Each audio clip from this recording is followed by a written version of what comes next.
Binayo ng malakas na hangin at ulan ang mga pantalan sa iba't ibang bahagi ng bansa. Sa Legazpi, Albay, ramdam ang paghugupit ng hangin. Ang mga pasaherong stranded sa Tabaco in-evacuate sa Tabaco National High School. Hindi rin nakaligtas sa hagupit ng bagyo ang pantalan sa Matnog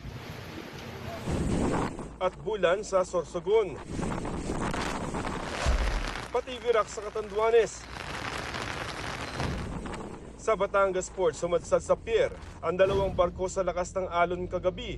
Kanselado ang lahat ng biyahe ng mga sasakyang pandagat doon. May sumadsad ding barko sa baybayin ng Barangay Buenlag sa Binmalay, Pangasinan. Sa Manila North Port Terminal sa Maynila, nasa 200 pasahero ang stranded na tsinatsaga ang pagtulog sa sahig. Binigyan sila ng libreng pagkain ng Philippine Ports Authority at kumpanya ng barko. Marami sa mga pasaherong stranded dito sa Manila North Port Terminal, October 21 pa nandito. Pero hindi pinapayagan ng Philippine Coast Guard ang paglalayag ng mga barko kapag may mga nakataas na storm signal warning. Kaya posibleng sa Sabado pa sila makauwi. Hindi na kami uwi kasi malayo. Sabi naman nila, sabi ko, sir, libre ba pagkain kasi malayo kami. Sabi naman niya, oo, sige, dito na lang kami. Kaya pang tiisin? Kaya pa. Habang nandito na kami, sige, laban lang. Tayo magagawa. Kasi marami kami boss bagahin dalaw. Ayon sa PPA at Philippine Coast Guard, nasa lampas 7,000 pasaherong stranded sa 14 na pantalan sa bansa.